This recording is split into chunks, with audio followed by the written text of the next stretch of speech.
Vamos a orar y vamos a poner este tiempo en manos del Señor.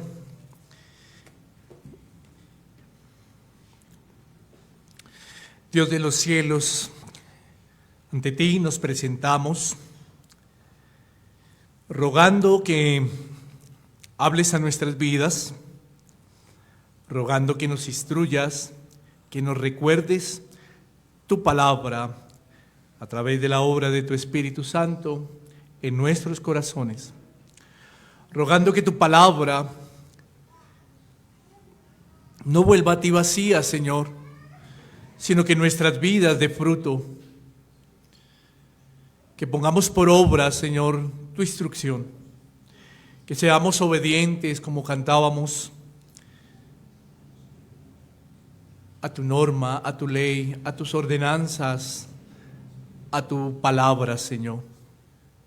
Ayúdanos a tener un espíritu, Señor, humilde. Ayúdanos, Señor, a entender que es tu palabra, Señor, la que santifica nuestras vidas. Ruego a ti que asistas este momento. Ruego a ti que asistas mi vida y que permitas, Señor, que tu palabra sea expuesta de una manera sincera, sin alterarla. Honra y honor damos a ti, y en el nombre de Jesús oramos. Amén.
Seguimos con la enseñanza del Sermón del Monte y recordemos que vamos, como lo leyó nuestro hermano Nelson, estamos estudiando la parte del capítulo 6 que tiene que ver con la oración que dejó el Señor, y es la oración del Padre Nuestro, esa oración perfil que dejó el Señor para que los creyentes tuvieran en cuenta algunas cuestiones que estamos viendo aquí en esta parte del Sermón del Monte. No sin antes, para entrar aquí en el tema, recordar que en este capítulo 6 estamos hablando de la justicia o de las justicias religiosas, si ustedes lo pueden recordar, ¿no? Y es esa práctica que tiene un creyente en cuanto a las justicias que él practica. Y pudimos ver ya el tema de la oración, pudimos ver el tema del ayuno y pudimos ver el tema de la dádiva allí expuesta por el Señor. Ahora estamos hablando sobre el Padre Nuestro, y como usted puede ver en pantalla, he colocado un título en esta mañana a la enseñanza, que es el Sermón del Monte, el reino de Dios y su voluntad. Y hay un título general para toda esta serie del Padre Nuestro, que es el Padre Nuestro, una oración no mecánica, sino una expresión de la honra y de las cosas santas de Dios. Y quiero recordar que en la primera parte que se expuso sobre este tema de la oración del Padre Nuestro, vimos a través de las palabras descritas por el Señor Jesús sobre el privilegio que tienen los creyentes de acercarse con absoluta confianza en oración a Dios. Eso lo estuvimos mirando, ese privilegio, ya que el mismo Dios nos permite y nos invita a llamarlo como Padre, recuérdelo. Y esto es en consecuencia, este privilegio es en consecuencia al llamado que Dios ha hecho a través del Evangelio, recordémoslo, al llamado que Dios ha hecho a través de Cristo y al llamado de ser hijos por la adopción por el mismo Hijo de Dios, Jesucristo. De tal manera nos hace partícipes de una familia ahora en Él, en Cristo. En esa primera parte quisiera recordar que en el versículo 9, si usted lo puede ver ahí, dijo el Señor y dice la Escritura: vosotros pues oraréis, Padre nuestro que estás en los cielos, santificado sea tu nombre. Reconocíamos en el estudio de esta parte, reconocíamos la paternidad redentora de Cristo. Esa paternidad redentora para con sus hijos. Y también identificábamos en esta primera parte la forma de reconocer su trono, porque además de que es nuestro Padre, reconocíamos que está ¿en dónde?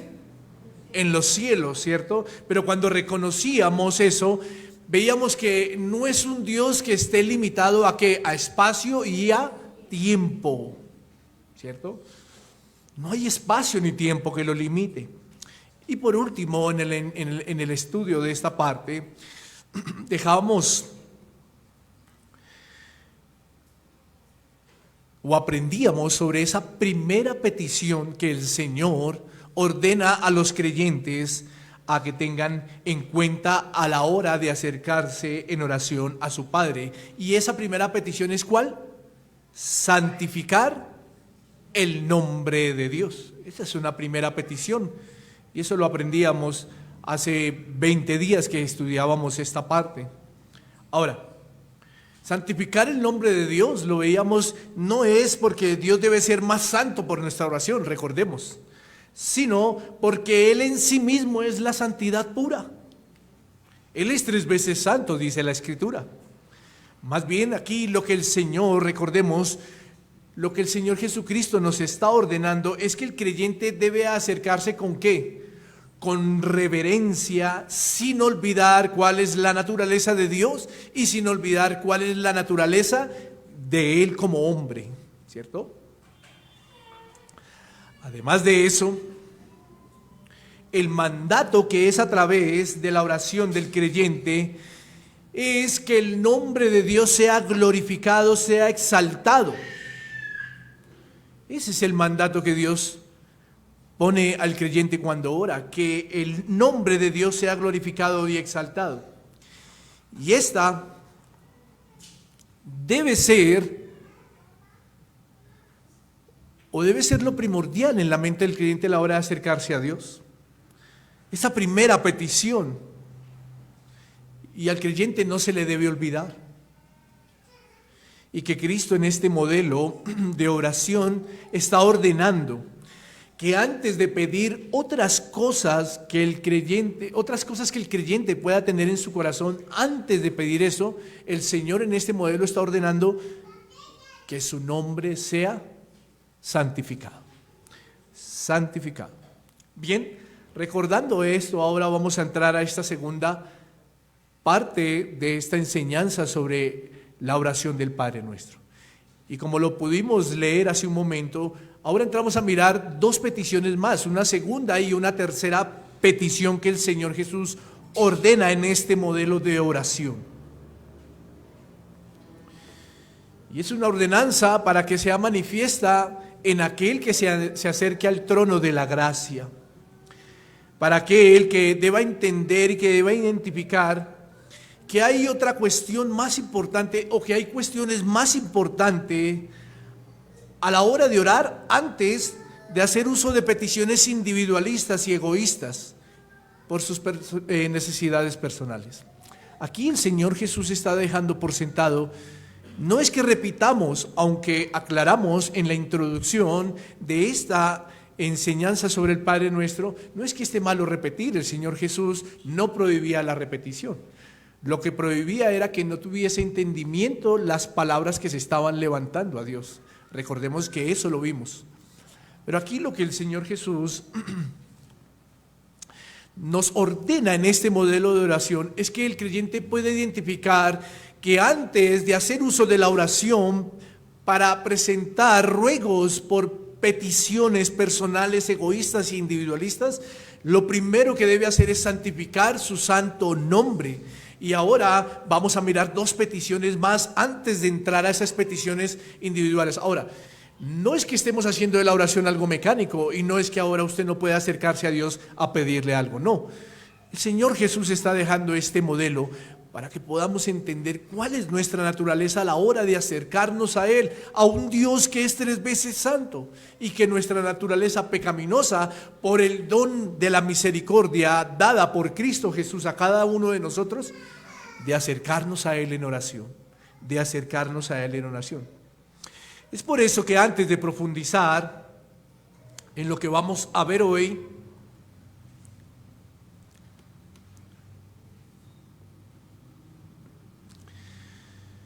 quisiera comenzar acotando lo siguiente, y es que el mismo Cristo, tras el ejemplo de oración, ordena a sus seguidores a que antes de orar por las necesidades físicas, haciendo referencia al pan de cada día, como usted lo puede ver y lo pudo leer, el creyente debiera entender que hay algo más importante que sacia no solo el hambre momentánea, sino también algo que es eterno.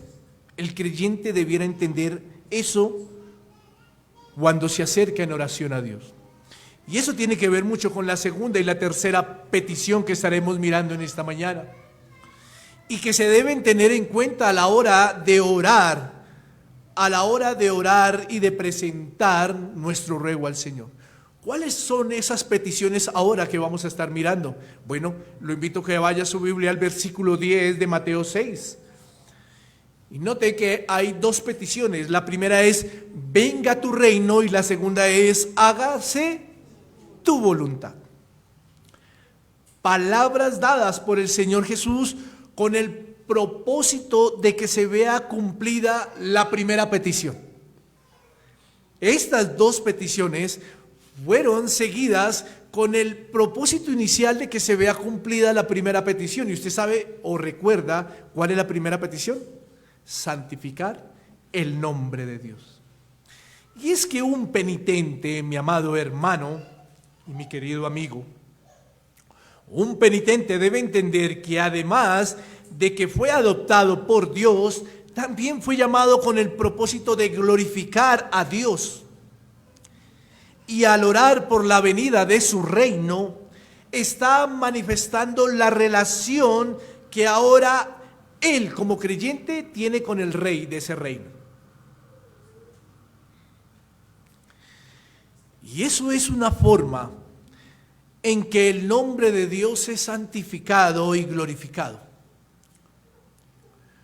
Cuando un penitente añora la venida de su reino, del reino de Dios, también ha entendido que eso es mucho más importante que su ruego por algo individualista y egoísta.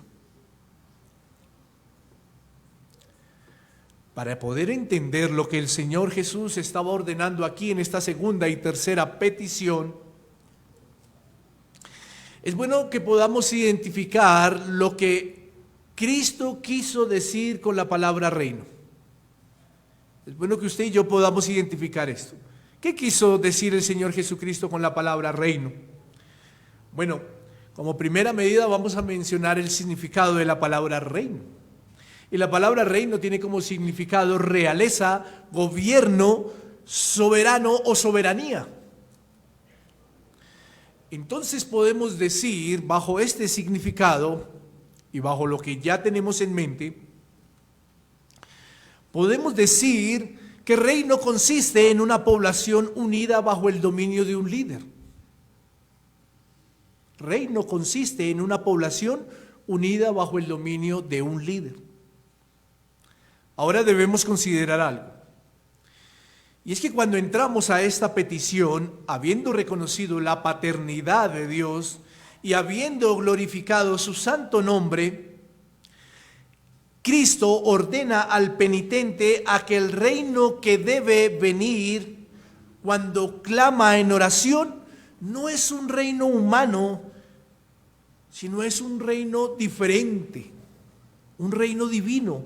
Por eso es que cuando Él ordena esta segunda petición, antepone ante la palabra reino, antepone una palabra que es tu reino. ¿Sí lo nota? Hace mención de la palabra tú. Esto nos hace aclarar lo que viene diciendo desde el comienzo, que el reino pertenece ¿a quién? Al Padre. ¿Sí lo nota? Identificando al Padre y dejando por sentado que es el reino de Dios el que debe venir y no otro reino. Los judíos estaban esperanzados en que viniera un reino, pero ¿qué? Valiente, con fuerza, que destruyera a todos aquellos que se habían opuesto y que los habían perseguido. Esa era la esperanza de los judíos. Pero cuando el Señor, en este modelo de oración, ordena al penitente, al creyente, a que ruegue para que el reino venga, está hablando no de un reino humano, está hablando de un reino divino. Y la palabra tú identifica de una vez. Tú identifica de una vez. Tu reino es el reino del Padre.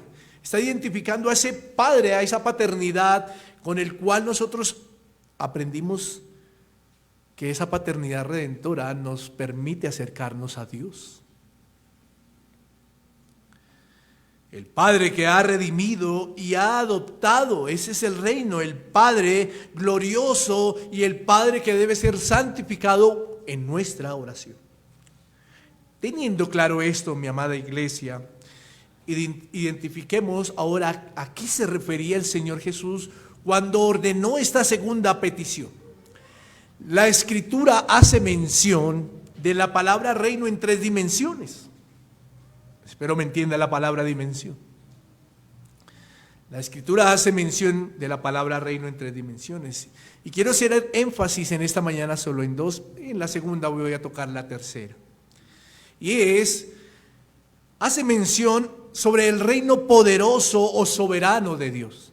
Pero también hace mención sobre el reino de gracia. Y también hace mención sobre el reino futuro.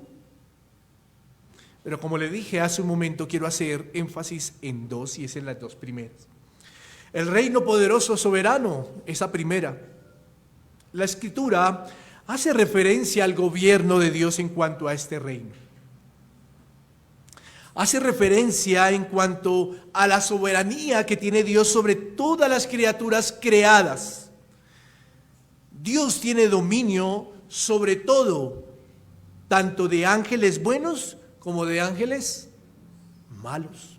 Dios tiene dominio sobre todo, tanto de hombres buenos como de hombres, sobre hombres malos. Bien.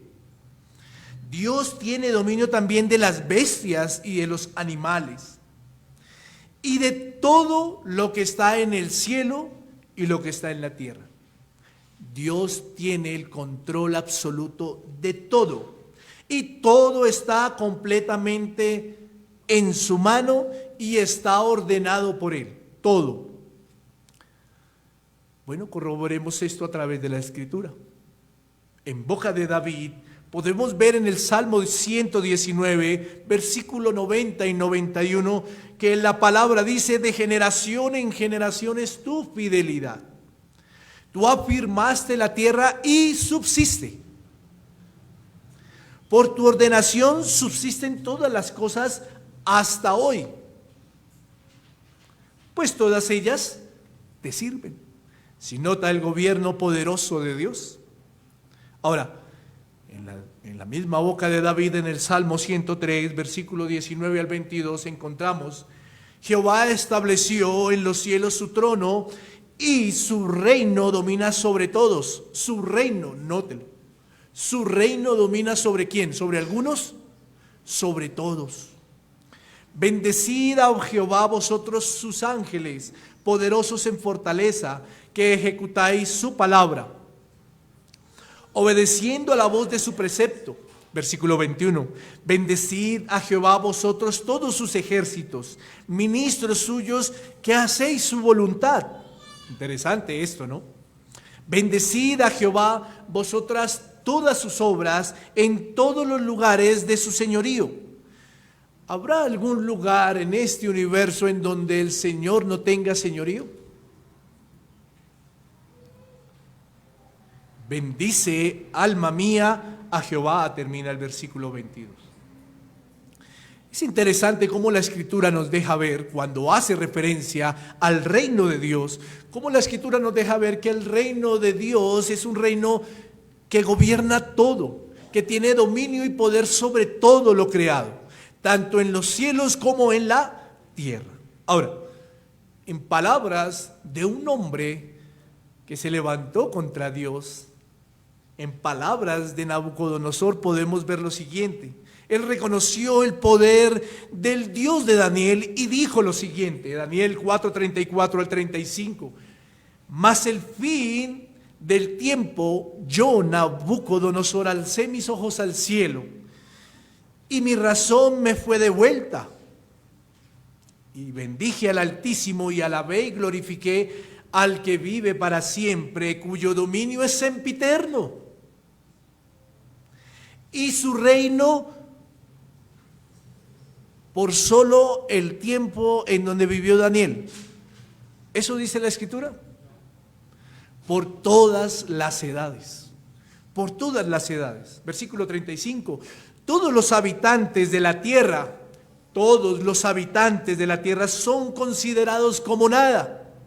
Y Él hace, ojo ahí con esto, y Él hace según su voluntad en el ejército del cielo y en los habitantes de la tierra. Él hace según su voluntad. Y no hay quien detenga su mano y le diga, ¿qué haces? Note las palabras de Nabucodonosor. Y note que quedó registrado esto en la Escritura, además de otros pasajes que encontramos en la misma Escritura, que hacen referencia al reino poderoso y soberano de Dios. Es claro que Él, como creador único y absoluto de todo el universo, tiene el control único y es el único gobernante sobre todo lo creado. Eso es claro. Pero quisiera hacerle una pregunta y quisiera que le preguntáramos al texto.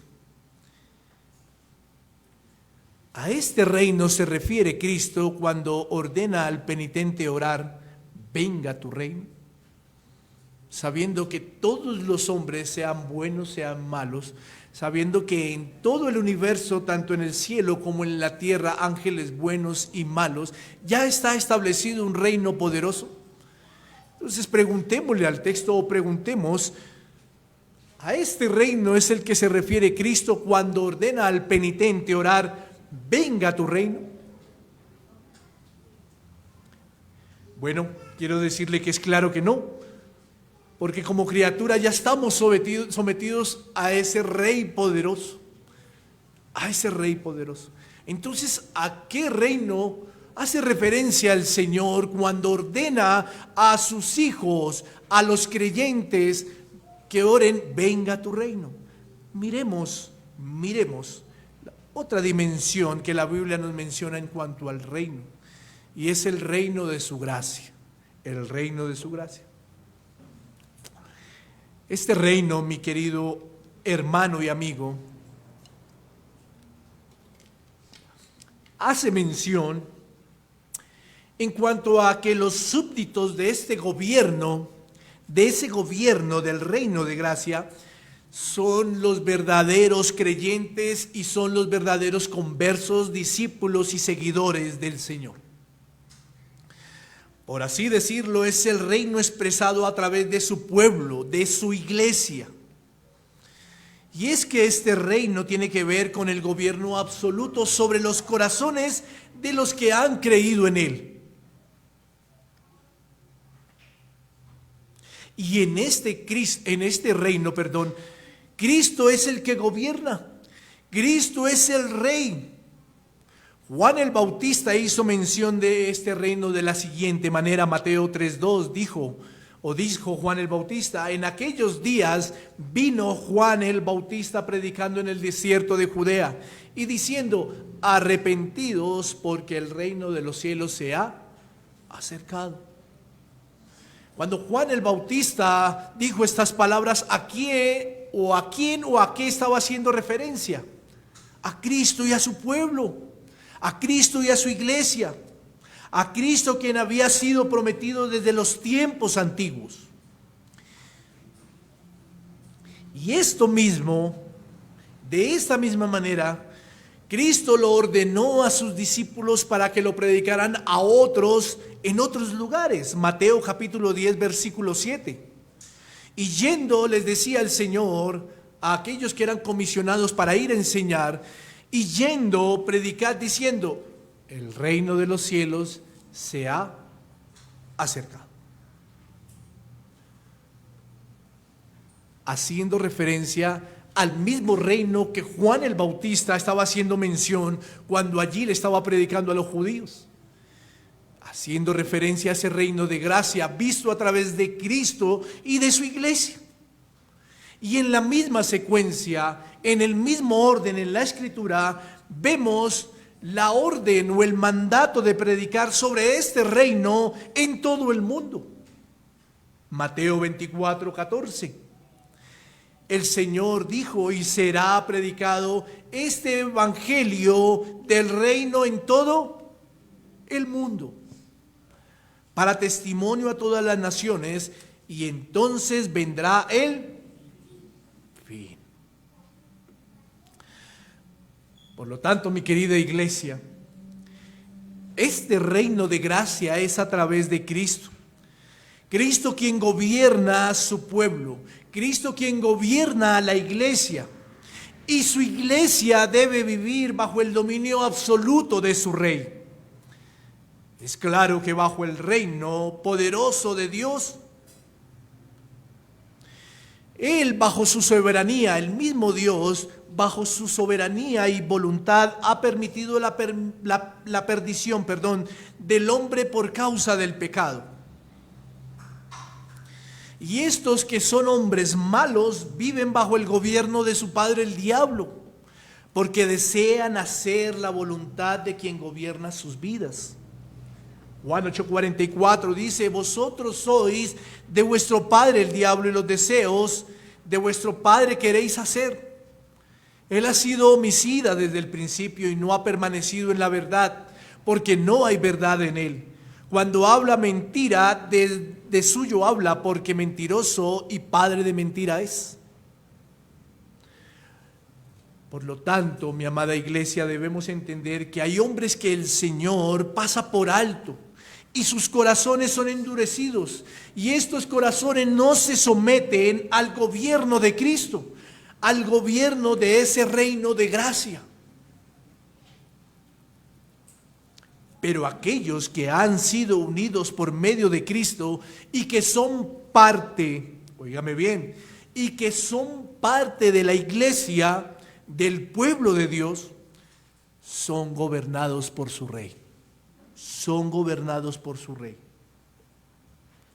Y en el ánimo de que la iglesia predique el evangelio del reino, debe entender que en su actitud penitente como creyente, su deber es orar para que este reino de gracia venga sobre esta tierra. Venga sobre esta tierra. Su deber es orar para que ese reino de gracia venga sobre esta tierra. Bueno, ya vamos a entrar a mirar dos cosas, porque aquí entonces con lo que digo nos preguntaremos algo. ¿Acaso ya no está establecido este reino de gracia? ¿Acaso ya el reino de gracia no está sobre su iglesia? Claro que sí, pero ya vamos a mirar dos cosas del por qué debemos orar para que venga ese reino de gracia. Pero antes quisiera aquí hacer un paréntesis. Usted y yo, como ciudadanos colombianos, nos sometemos al gobierno que está de paso, nos sometemos a los gobiernos que han pasado por tiempos y a la constitución que esos gobiernos han establecido para que su pueblo guarde, obedezca las leyes y haya una comunidad o un país creciendo de una manera diligente, por así decirlo. Pero como este reino de gracia es solo para aquellos que han creído en el Señor, entonces estos que han creído en el Señor se someten al gobierno de su rey. Usted y yo como colombianos no nos sometemos al gobierno de Argentina o al gobierno de Nicaragua no. Usted y yo nos sometemos a las leyes de este país. Hablando en mención de los ciudadanos que somos de nuestro país, ¿cierto? Asimismo es con el gobierno del Señor, asimismo es con el reino del Señor. Aquellos que han sido llamados para pertenecer al pueblo de Dios se someten, son súbditos del gobierno de nuestro Rey. Somos súbditos de Cristo. Como le dije anteriormente, entonces ¿por qué orar sabiendo que el reino de gracia ya está establecido y ya vino sobre su iglesia? Entonces, ¿por qué orar? Bueno, hay dos razones principales, mi amada iglesia, que usted debe tener en cuenta a la hora de presentar petición delante de Dios, cuando le dice al Señor, venga tu reino. La primera es la siguiente. La primera tiene que ver con algo individual, y no estoy hablando de egoísmo, no. La primera razón es con algo individual, como penitente. Y ese algo individual es que usted o el penitente le clama al Señor, venga a tu reino, para que recuerde y para que no olvide que Cristo es su porción, que Cristo es su porción, que Cristo es su fortaleza, que Cristo es su justificación, su santificación y su redención. Pablo decía a los corintios de la siguiente manera en el versículo 27 y el versículo 30, sino que lo necio del mundo escogió Dios para avergonzar a los sabios, y lo débil del mundo escogió Dios para avergonzar a lo fuerte. Versículo 30, mas por él estáis vosotros ¿en quién? En el gobierno, en el reino de la gracia que es en Cristo Jesús, el cual nos ha sido hecho por Dios sabiduría, justificación, santificación y redención. Cuando un penitente, cuando el Señor ordena que se tenga esto como ejemplo a la hora de ir en oración a nuestro Dios, cuando un penitente ora al Señor, venga a tu reino, es porque él no debe olvidar que Cristo es su porción, es porque él no debe olvidar que Cristo es su fortaleza, su sabiduría, su justificación, su santificación y su redentor. Quiero hacer una pregunta aquí. ¿Quién de sus escogidos anteriormente no era necio y vil? ¿Quién?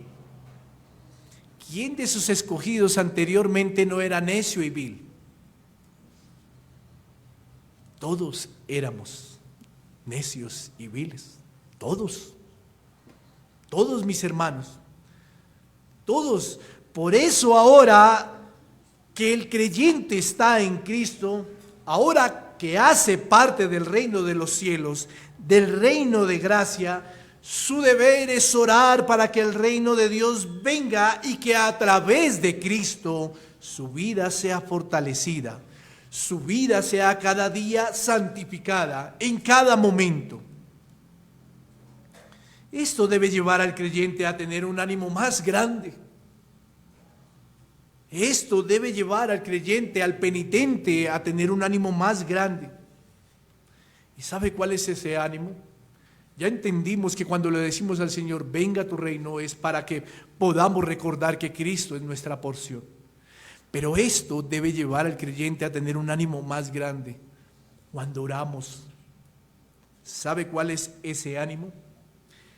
Que lo que el creyente ha recibido por gracia, también debe orar para que otros lo reciban por gracia. Y esto nos lleva a la segunda razón del por qué orar, venga tu reino. Y esa segunda razón tiene que ver, si en la primera encontramos que debemos orar para que recordemos que Cristo es nuestra porción, en la segunda debemos entender que cuando oramos, venga tu reino, es para que Cristo sea la porción de todos aquellos que han sido predestinados desde antes de la fundación del mundo. Y es que el ánimo de un creyente antes de rogar por su individualismo es poder rogar a Dios para que no entre al reino futuro solo. Es poder rogar a Dios para que no entre al reino futuro solo. Claro, alguien dirá, o algunos pensaremos, pero de igual no vamos a entrar solos porque Dios ya tiene un pueblo grande. Pero hay muchos más que afuera están y que no han escuchado la palabra del Señor. Y por eso cuando nosotros o cuando el creyente ora al Señor, venga a tu reino, es para que Cristo sea la porción de ellos, de muchos que están afuera, que nosotros no sabemos, pero que el Señor en su reino poderoso sí sabe que han sido predestinados y escogidos desde antes de ¿cuándo? De la fundación del mundo.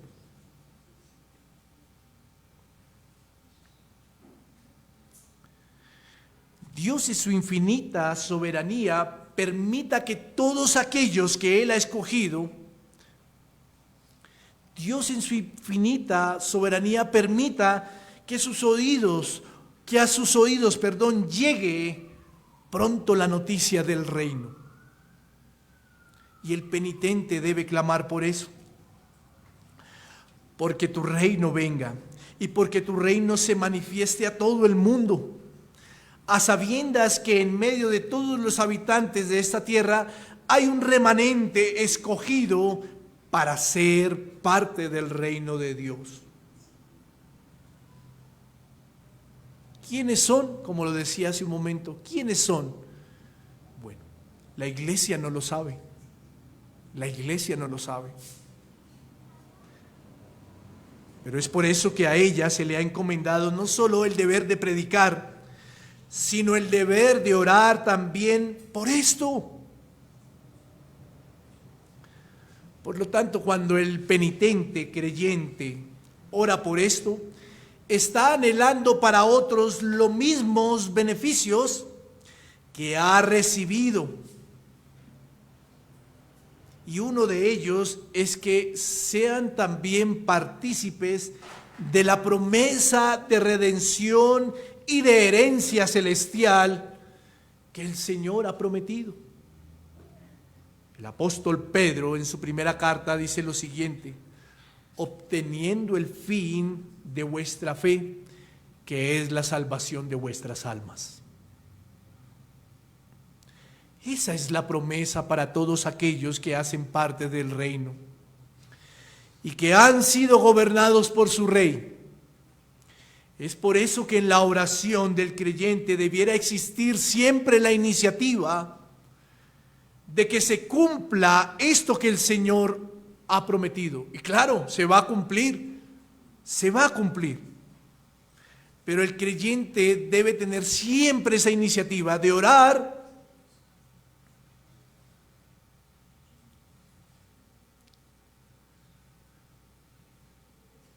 para que a muchos, a sus oídos y a sus corazones, les llegue la noticia del reino y se les dé a conocer la noticia de su Salvador. El apóstol Pedro, durante su primer sermón, predicó lo siguiente, versículo 36 y 39 de Hechos capítulo 2. Sepa pues ciertísimamente toda la casa de Israel, que a este Jesús a quien vosotros crucificasteis, Dios le ha hecho, note la palabra ahí, que es la misma palabra de gobernador, de soberano. Dios le ha hecho Señor y Cristo. Y ahora mire el versículo 39. Porque para vosotros es la promesa, haciendo mención Pedro de los que estaban ahí enfrente de él. Y para vuestros hijos también es la promesa. Y para todos los que están lejos, para cuantos el Señor nuestro Dios llamare. ¿Sí lo nota? Mi querido hermano, quiero invitarle a que clame porque el reino de Dios venga. Quiero invitarle a que no se le olvide de que dentro de su oración, dentro de su petición al Señor, tenga en cuenta esto que Dios está ordenando. Clame al Señor para que su reino, ese reino de gracia, venga, con el propósito de recordar que Cristo es su porción, pero también con el propósito de recordar que así como usted ha recibido de gracia la salvación, así otros reciban de gracia lo que usted ya tiene. Es necesario que clame porque el reino de Dios venga, porque es necesario que la promesa se siga cumpliendo y se siga revelando en aquellos que han sido escogidos. Y no le estoy haciendo una invitación manifestándole que si usted no ora de esta manera, entonces no se cumple la promesa. No me malentienda esta invitación. ¿Por qué? Porque Dios no es hombre para que mienta, ni hijo de hombre para que se arrepienta. El recordatorio que hago a través de esta invitación es que en obediencia a nuestro Rey, a ese Rey que nos gobierna, oremos para que muchos puedan también disfrutar del reino de Dios. Oremos para que muchos también puedan disfrutar del reino de gracia y que lo puedan disfrutar aquí en esta tierra. Porque usted y yo ya estamos viviendo en el reino. Y no quiero que me entienda esta frase como muchos por ahí difamadores y transgresores enseñan. Usted y yo ya estamos viviendo en el reino de Cristo.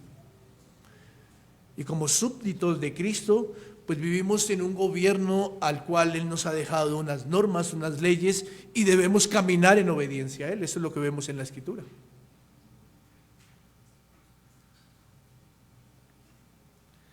Allí afuera hay muchos que miran el reino de Dios como algo futuro nomás. Allí afuera hay muchos que miran el reino de Dios como algo material, donde las riquezas son el boleto para pertenecer a Él. Pero quiero decirle algo. Aunque el reino de Dios sí tiene su recompensa futura, porque hay otra mención que hace la Biblia en cuanto al reino de Dios, y es el reino futuro de Dios. Y aunque el reino de gracia, ese reino poderoso, ese reino de gracia tiene su recompensa futura, como lo leíamos hace un momento en Primera de Pedro, es aquí y ahora donde muchos deben recibir los beneficios del reino de gracia de Dios. Es aquí y es ahora. Por eso, mi amada iglesia, al entender esto, la iglesia en su oración debe orar por esta petición: venga tu reino. Cuando ora por esta petición, la iglesia entiende las responsabilidades que acarrea y que deben ser parte de su naturaleza como iglesia. Cuando el creyente, parte de la iglesia, ora por esta petición, hace que la iglesia irradie en santidad y luz, porque está testificando del reino de Cristo. Pero también hace, cuando ora por esta petición y entiende la responsabilidad,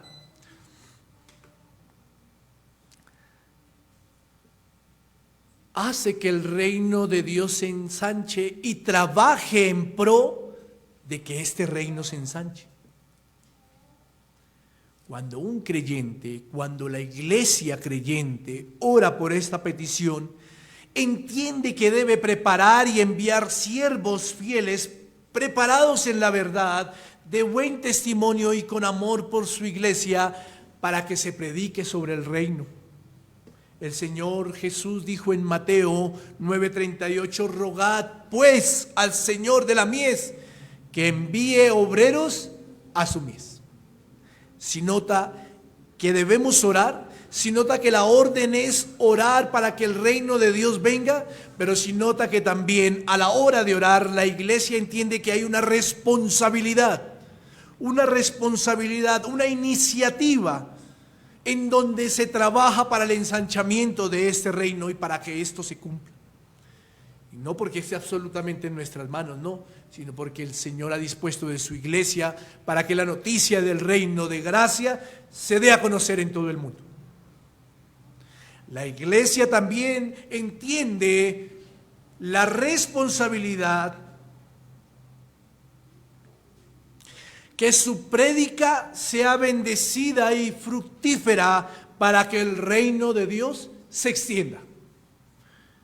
Pablo le dijo a los colosenses en el capítulo 4, versículo 3, orando también al mismo tiempo por nosotros, para que el Señor nos abra puerta para la palabra, a fin de que, de dar a conocer el misterio de Cristo, por el cual estoy yo preso.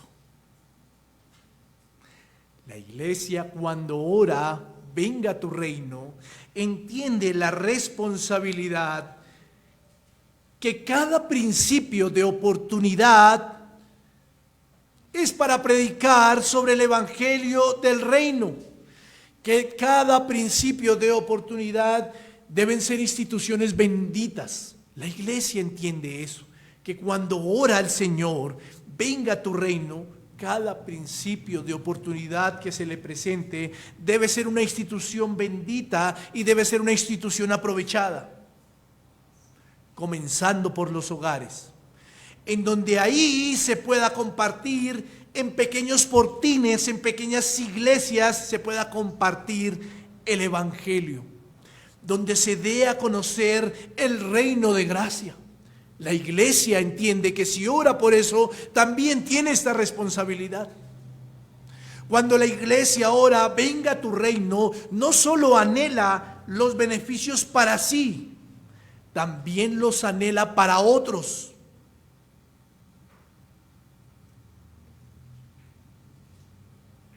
Cuando la iglesia ora, venga tu reino, entiende las responsabilidades que ella como iglesia tiene al ser el portador de la noticia del reino.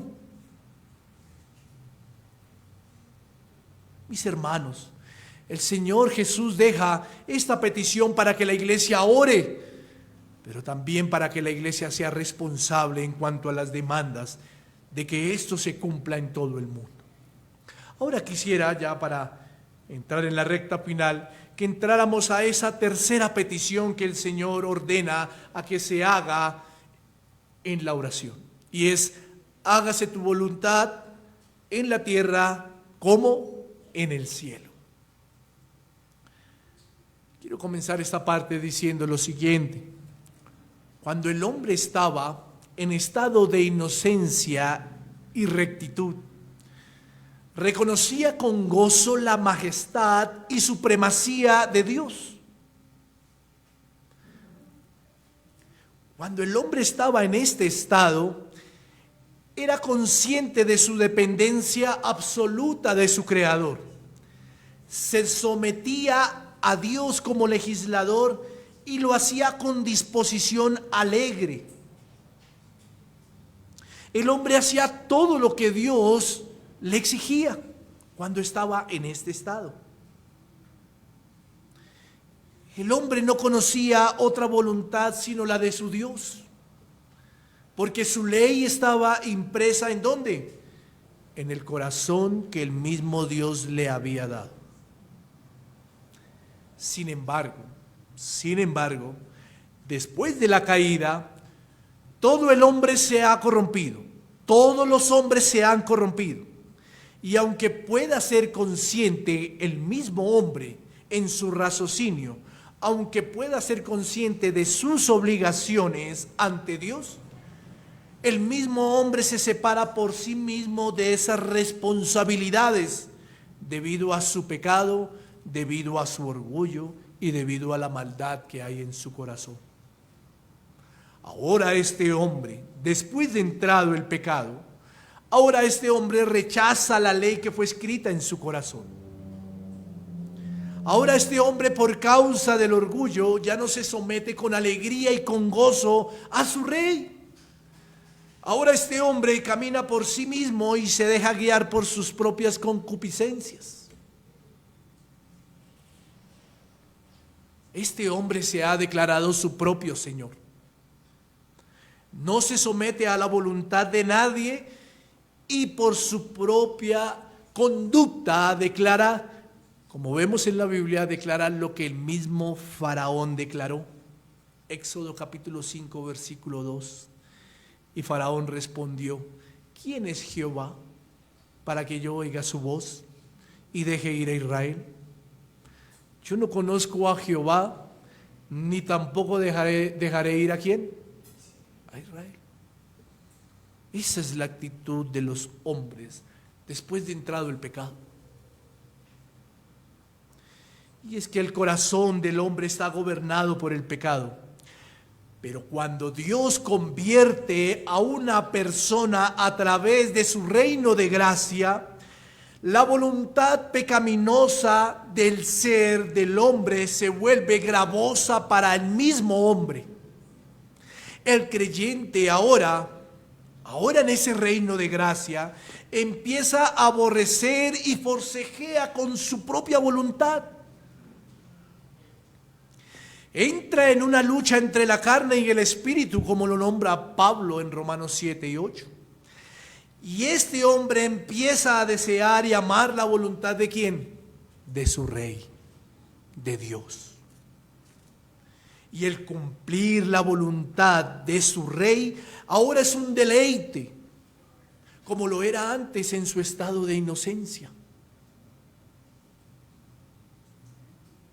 Ahora tal obediencia a la voluntad de Dios es un don misericordioso para el mismo creyente, porque Dios le ha concedido esto, y es por eso que en su penitencia va con humildad a decirle al Señor, a decirle a su rey, a decirle a su legislador, ese que le ha llegado el reino de gracia, ese va con humildad a decirle: Señor, hágase tu voluntad, hágase tu voluntad. Sometiendo enteramente todo su ser, sometiendo enteramente todos sus deseos, sus anhelos y su total voluntad a la de su Padre. Cuando el penitente clama por esta petición declarando que su voluntad es nada, o sea, la voluntad del penitente es nada y que la voluntad de Dios es todo, el creyente percibe que la voluntad de Dios significa lo que le agrada a Dios, mas no a él como súbdito de su reino. Pero cómo nos cuesta, pero cómo cuesta la iglesia, y vuelvo otra vez a abrir el paréntesis. Y no voy a entrar en temas políticos, no quiero hacer proselitismo aquí, ni el púlpito debe ser usado para eso, ni la iglesia jamás. Pero abriendo el paréntesis, muchos allí afuera dicen sí a unas reformas y no a otras reformas, pero sí o no se decreten. ¿Qué debe hacer el pueblo? Someterse. someterse.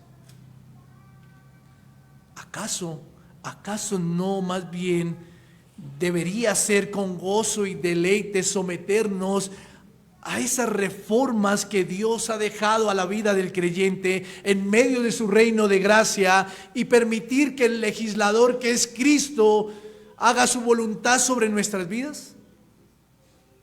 Interesante.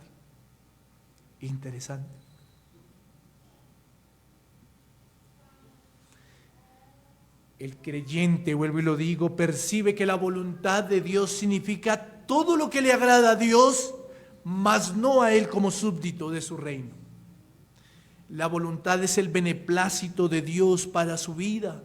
Pablo le dijo a los Efesios en el capítulo 1, versículo 5, en amor, habiéndonos predestinado para ser adoptados hijos suyos por medio de Jesucristo, según el beneplácito, el puro afecto de su voluntad. Y es que el penitente debe entender que puede acercarse a Dios y por medio de Cristo puede presentar sus peticiones. Claro, la Escritura nos enseña eso. Pero debe entender que Dios no cumple todas las peticiones conforme a la voluntad del hombre. Porque esa voluntad del hombre no es buena.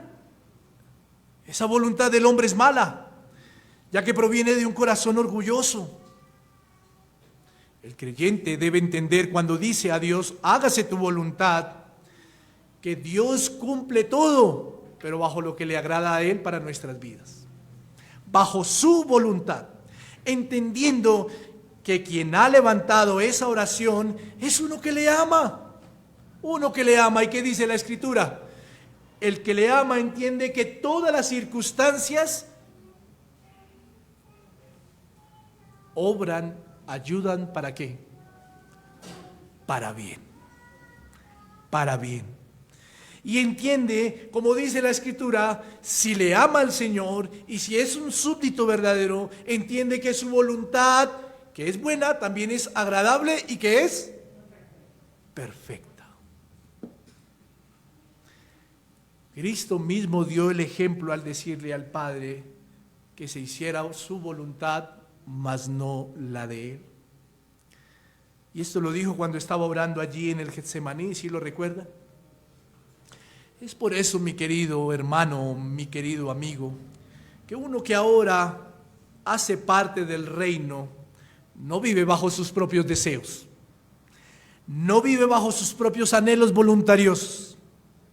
Uno que ahora hace parte de la iglesia donde Cristo gobierna como rey, entiende que ha de someterse y rendirse ante las disposiciones de su gobernante, sabiendo que provienen de un beneplácito, sabiendo que provienen de una buena voluntad que es perfecta y agradable. Todo lo ordenado por el rey como legislador de su pueblo es bueno para sus súbditos. Óigame bien lo que estoy diciendo. Todo lo ordenado por el rey como legislador de su pueblo es bueno para sus súbditos, aunque esto vaya contrariamente a lo que la voluntad del corazón del creyente dice. ¿Me hago entender? Señor, anhelo esto. Pero recuerde que el Señor tiene una visión de nuestro mañana porque Él lo conoce todo. Y si aún el Señor no permite ese anhelo ya, o no lo permite nunca, déjeme decirle que es algo bueno porque su voluntad es perfecta y agradable. Todo lo que el Señor permite, todo lo que ese rey como legislador de su pueblo permite para sus súbditos es bueno, aunque esto vaya contrariamente a mi voluntad. El creyente debe añorar, clamar para que su corazón sea obediente y se someta a la voluntad de su Padre. Pero esto, como se lo dije anteriormente, esto es solo a través del don misericordioso que Dios pone en el creyente. Usted no es obediente por sí mismo. Usted es obediente porque el Espíritu, Juan 14:26, recuerde, porque el Espíritu recuerda la Escritura a su vida. Usted no es obediente por sí mismo. Usted es obediente porque es un don misericordioso de Dios. No es por las fuerzas mismas del hombre, porque quien ama a Dios guarda sus mandamientos, porque quien ama a Dios es nueva criatura y ha dejado todo atrás para que gobierne la nueva vida en la que está ahora sometida a Dios. Porque quien ama a Dios sabe que independientemente de lo que pueda ocurrir en su vida, todo obra ¿para qué? Gracias. Todo obra para bien. Sea la escasez, sea la abundancia, sea la sanidad, sea la enfermedad, sea la soledad, sea la compañía, sea la muerte o sea la vida, como dijo Pablo. Todo obra para bien. Porque el creyente, cuando clama que se haga su voluntad, sabe que Dios está en control de todo, de toda la situación, y sabe que Dios cuida ¿de quién? De sus hijos, de sus hijos. Así que, mi amada iglesia, el Señor ordena que nuestras oraciones tengan estos ingredientes. Que el reino de Dios sea manifestado para que recordemos que Cristo es nuestra porción. Que el reino de Dios sea manifestado para que otros puedan tener esa porción que por gracia he recibido. Pero también recuerda que la iglesia debe orar para que se haga su voluntad, porque ese reino tiene un gobernante y tiene un rey, y es Cristo. No es usted ni somos nosotros bajo nuestras voluntariosas legislaciones, voluntades, perdóneme la redundancia, o normas. No, es Cristo. Y a Cristo debemos obedecer. Y el que es obediente es porque ha recibido ese don misericordioso del Señor. Clamemos a Dios para que nuestras vidas sean sometidas a su gobierno, para que entendamos que nosotros ya no caminamos por sí solos, pensando en hacer lo que queremos hacer o como lo deseemos hacer. No, que ahora caminamos sometidos a un rey, que ahora caminamos siendo testigos de ese rey, siendo testigos de ese rey. Y que ahora caminamos bajo las normas de ese rey. Que el Señor nos ayude, mi amada iglesia. Que el Señor nos ayude. Y quisiera dejar esto como conclusión. Solo a través de Cristo podemos acercarnos a Dios como Padre. Solo a través de Cristo podemos clamar para que venga ese reino de gracia. Y solo a través de Cristo podemos clamar para que nuestras vidas y la de otros se sometan a la voluntad del Padre. Que el Señor nos ayude. Vamos a orar.